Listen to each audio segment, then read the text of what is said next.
Saya akan memulai dengan kondisi ekonomi sebelum nanti akan diteruskan oleh para wamen untuk pendapatan belanja dan pembiayaan. Seperti saya sampaikan tadi, dunia mengalami perubahan yang sangat besar, sangat signifikan.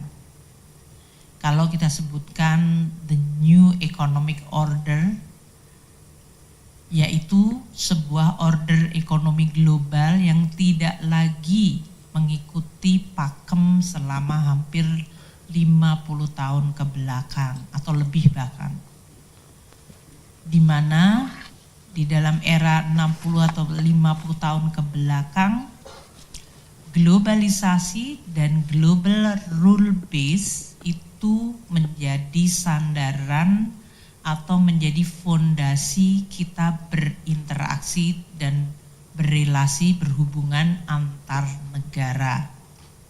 Ini karena sesudah Perang Dunia Kedua, masa-masa di mana kemudian semua negara bersepakat, yuk kita bikin sebuah global order yang berdasarkan sebuah rule base, itu dari mulai United Nations, kemudian memunculkan WTO, IMF World Bank, dan kemudian berbagai kesepakatan antar negara dari sisi perdagangan, investasi, yang semuanya tujuannya adalah agar hubungan antar negara berdasarkan suatu aturan dan kepastian, tidak didasarkan pada aksi sepihak. Oleh karena itu muncullah kemudian lembaga-lembaga multilateral yang tujuannya untuk mempromot atau menjaga, mempromosikan dan menjaga hubungan antar negara yang berdasarkan rule atau aturan yang disepakati. Semenjak munculnya sekarang ini Presiden Trump di versi yang kedua 2.0, unilateralism atau aksi sepihak dari suatu negara yang kebetulan merupakan negara terbesar dan terkuat di dunia menjadi dominan. Ini menjadi the rule of the game. Jadi yang tadinya rule based multilateral sekarang adalah tergantung dari unilateral dari negara, dan kalau negara ini karena kuat dan dominan, dia bisa mengatur aturan sesuai dengan kehendak dan kepentingan dari negara tersebut. Kebetulan ini adalah negara terbesar Amerika Serikat yang selama ini Amerika adalah promotor dan pendukung dari berbagai multilateralism. Sekarang Amerika meninggalkan multilateralism menjadi unilateral approach. Pertemuan G20 yang terakhir di Afrika Selatan di antara menteri-menteri keuangan yang dihadiri oleh Pak Wamen Tommy, nanti mungkin juga bisa dijelaskan, menggambarkan situasi tersebut. Ketidakhadiran banyak negara, kebetulan menteri-menterinya, karena kita sedang cukup banyak perhatian di dalam negeri, namun berbagai negara banyak yang bahkan tidak menghadiri G20. Bandingkan dengan suasana waktu kita menjadi presidensi G20, bahkan terjadinya perang Ukraina, kita tetap mampu menghadirkan seluruh anggota G20 bahkan pada level head of state. So perubahan begitu besar dari tahun 2018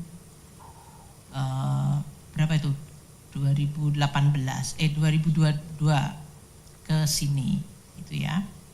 Suatu perubahan hanya dalam waktu kurun 3 tahun telah mengubah sebuah orde dunia. Ini tentu memberikan implikasi sangat besar, sangat fundamental. Dan oleh karena itu Presiden Prabowo selalu mengingatkan kita harus menyiapkan diri, menguatkan diri. Karena dunia memang tidak dalam situasi yang biasanya kita kenal. Menjadi sangat unilateralis dan harus mampu kita jaga kedaulatan dan kepentingan Indonesia. Muncul blok-blok baru di luar yang biasanya tradisional. Kita lihat Amerika Serikat yang tadi saya sorot ya, bagaimana Amerika yang selama ini menjadi promotor untuk North American Free Trade Agreement, kesepakatan 3 negara, Kanada, Amerika, Meksiko, untuk sama-sama membuat NAFTA sehingga hubungan trade dan investment itu bisa berjalan hampir tanpa halangan. Di dalam era Presiden Trump yang kedua ini dilakukan seluruhnya menjadi totally tidak berlaku. Secara unilateral, sepihak, Amerika kemudian menyampaikan mengimpos tarif. Kalau NAFTA itu namanya free trade, itu biasanya tarif mendekati 0 atau bahkan 0%. Yang terjadi sekarang, tiba-tiba Trump menerapkan kepada negara tetangganya yang sebetulnya selama ini bergabung dalam sebuah blok free trade, yaitu North Africa Free Trade Agreement NAFTA. Tiba-tiba tetangga sebelahnya dikenakan tarif. Kanada 10% untuk energi, 25% untuk komoditas lainnya. Meksiko 25% across the board. RRT 10% ini on top of yang selama ini RRT sudah terkena dari semenjak Trump 1.0, Biden, dan Trump 2.0. Jadi waktu Trump 1.0 dan Biden, RRT itu sudah dikenakan tarif dan belum turun, sekarang ditambahkan 10%. Diumumkan pada 1 Februari 2025 untuk pengenaan tarif tersebut. Reaksinya sungguh luar biasa. Jadi kalau teman-teman wartawan masih sedikit mau ngecek ke Google situasi awal itu, disruption dari terjadinya keputusan ini terhadap global sentiment luar biasa negatif. Sehingga Presiden Trump tanggal 3 Februari 2 hari kemudian mengatakan oke, karena reaksinya begitu negatif saya tunda 1 bulan. Waktu itu kemudian terjadi lega, mungkin kita bisa work out.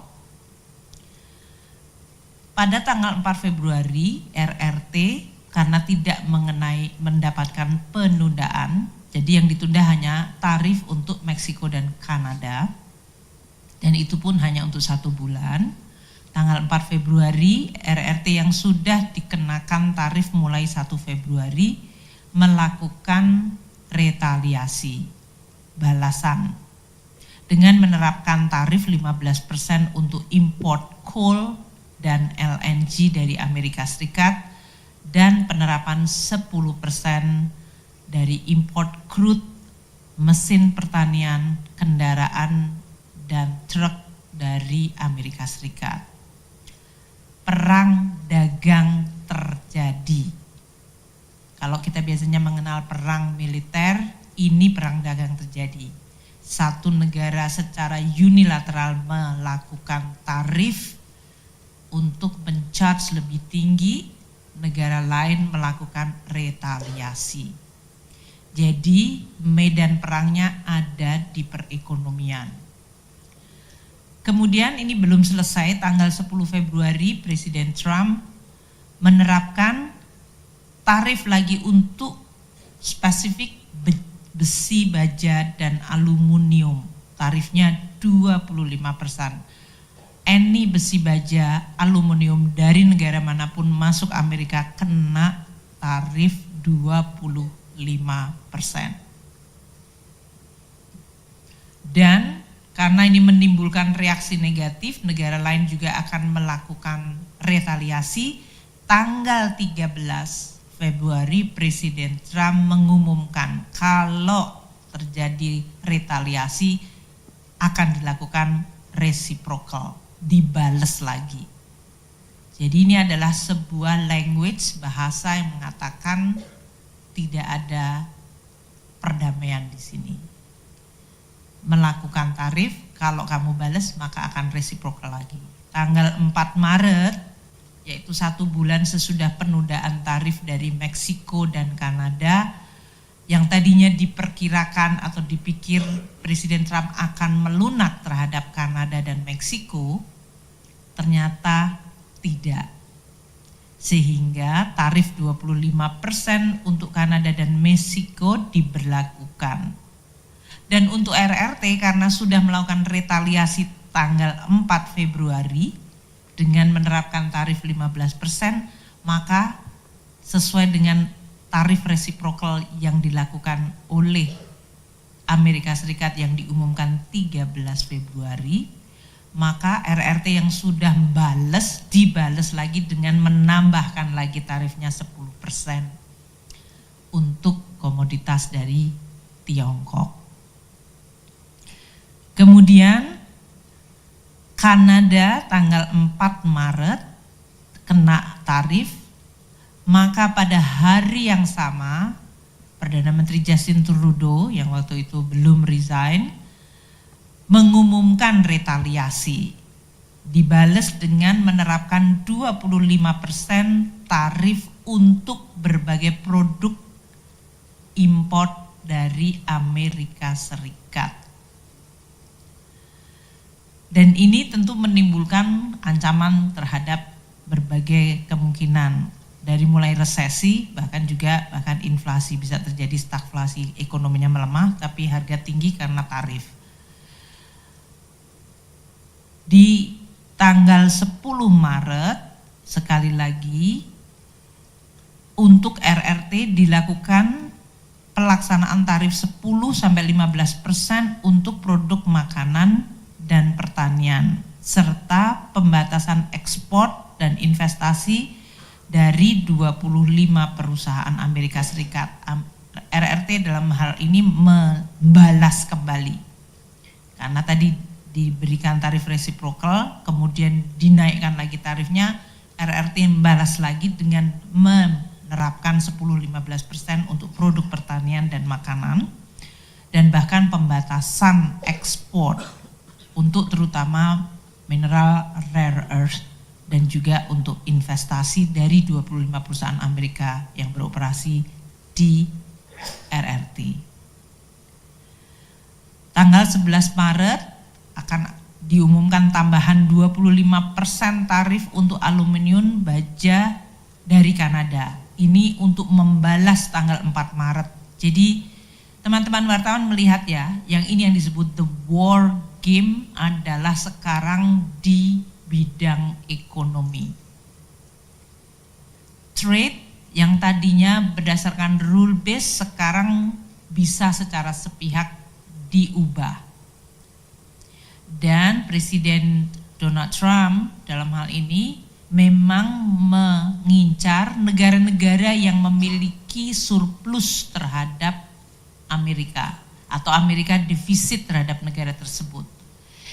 Di sini yang di tengah ini adalah 20 negara yang mencatatkan surplus terhadap Amerika, artinya Amerika defisit terhadap negara ini. Indonesia ada di nomor 15. Kalau kita lihat Tiongkok, Meksiko, Kanada ini walaupun angkanya 73,7 ini lebih karena tidak hanya perdagangan tapi juga masalah imigrasi dan juga fentanyl, yaitu masuknya opioid yang telah mengancam kesehatan di Amerika Serikat. Nah, kita lihat jadi negara-negara yang punya surplus besar, makanya kita lihat Tiongkok sudah kena, Meksiko kena, Vietnam yang kemarin datang ke Indonesia ini akan menjadi target yang cukup nyata. Untuk negara-negara European Union juga sudah dilakukan langkah-langkah untuk tarif karena mereka sudah mengumumkan retaliasi dan kemudian akan terjadi back and forth. Jadi kita lihat Jerman, Irlandia, Kanada tadi ya. Bahkan untuk Jepang dan Korea Selatan. Ini adalah yang harus kita sekarang teliti dan waspadai. Kalau diberlakukan kebijakan tarif kepada semua negara surplus, Indonesia ada di dalam ranking 15. Dan ini akan berpotensi menciptakan tadi biaya dari supply chain sektor manufaktur dan terutama untuk sektor digital yang akan meningkat.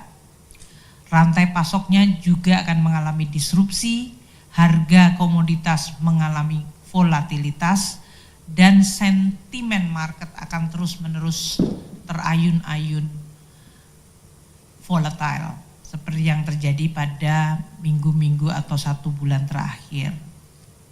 Ini menimbulkan semua negara yang sekarang berpikir peta dunia dari sisi ekonomi seperti apa.